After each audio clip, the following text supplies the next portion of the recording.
યુપીઆઈને લઈને ચાર્જ લગાવવાના મુદ્દે ચાલી રહેલી ચર્ચા વચ્ચે કેન્દ્ર સરકારે સ્પષ્ટતા કરી છે કે સામાન્ય યુપીઆઈ યુઝર્સ પાસેથી કોઈ પણ ટ્રાન્ઝેક્શન માટે કોઈ ફી લેવામાં નહીં આવે। વ્યક્તિથી વ્યક્તિ એટલે કે P2P ટ્રાન્ઝેક્શન પણ પહેલાની જેમ સંપૂર્ણપણે ફ્રી રહેશે। વેપારીઓ માટે પણ યુપીઆઈના મોટાભાગના ટ્રાન્ઝેક્શન નિઃશુલ્ક રહેશે। જો ભવિષ્યમાં મર્ચન્ટ ડિસ્કાઉન્ટ રેટ એટલે કે MDR લાગુ કરવામાં આવે તો તે માત્ર નિર્ધારિત મર્યાદાથી ઉપરના મર્યાદિત વેપારી ટ્રાન્ઝેક્શન પર જ લાગુ થશે અને તેનો દર નજીવો રહેશે। આ સ્પષ્ટતા પેમેન્ટ અને સેટલમેન્ટ સિસ્ટમ એક્ટ એટલે કે PSS એક્ટમાં થયેલા સુધારા બાદ સામે આવી છે।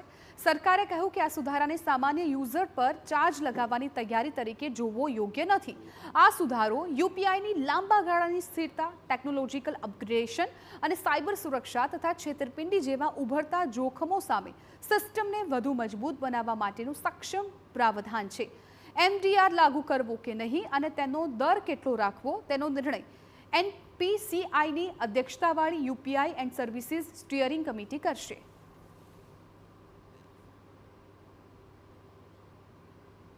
યુપીઆઈના સતત વધતા ઉપયોગને જોતા સરકાર સામે હવે ડિજિટલ પેમેન્ટ ઇન્ફ્રાસ્ટ્રક્ચરને વધુ મજબૂત બનાવવાનો પડકાર પણ છે।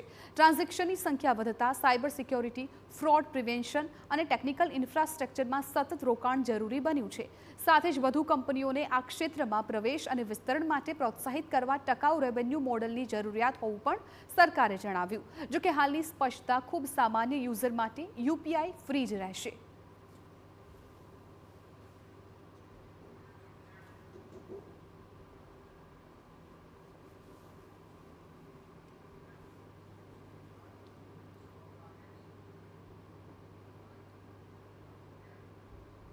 તો યુપીઆઈ પર સરકારે શું સ્પષ્ટતા કરી છે, ગ્રાફિક્સના માધ્યમથી તમામ જાણકારી આપના સુધી પહોંચાડીએ, જેના થકી આપને પણ એ ક્લિયર થઈ જાય કે યુપીઆઈમાં હવે કોઈ પણ પ્રકારનું પેમેન્ટ નહીં થાય। યુપીઆઈ સામાન્ય નાગરિકો માટે મફત રહેશે। અગાઉ જે પ્રકારની ચર્ચા હતી કે પૈસા ભરવા પડશે, પરંતુ અત્યારે હવે સરકારે સ્પષ્ટતા કરી છે કે યુપીઆઈ સામાન્ય નાગરિકો માટે મફત રહેવાનું છે। રોજિંદા વ્યવહારો પર કોઈ ચાર્જ નહીં લાગે। આ માહિતી ખૂબ મહત્વપૂર્ણ છે। MDR લાગુ થશે તો પણ વેપારીઓ પૂરતો મર્યાદિત રહેશે। નિર્ધારિત મર્યાદાથી ઉપરના મર્યાદિત વેપારી ટ્રાન્ઝેક્શન પર થોડો ઘણો આંશિક જે પેમેન્ટ છે એ વસૂલાત કરાઈ શકાય છે। વેપારીઓ પાસેથી પણ નજીવો MDR વસૂલાશે તેવી સ્પષ્ટતામાં વાત છે સામે આવી છે।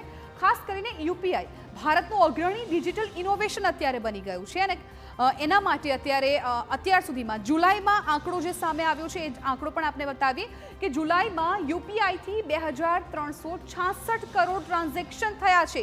ખૂબ મોટો આંકડો સામે આવ્યો છે, એટલે લગભગ મોટાભાગના લોકો યુપીઆઈનો અત્યારે ઉપયોગ કરે છે।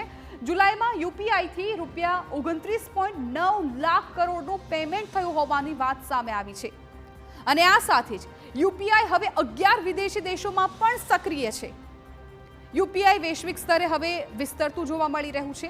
જેમ અગાઉ પણ વાત કરી કે 11 દેશોમાં યુપીઆઈ સક્રિય છે અને વૈશ્વિક સ્તરે વિસ્તરણ કરતું રહેશે।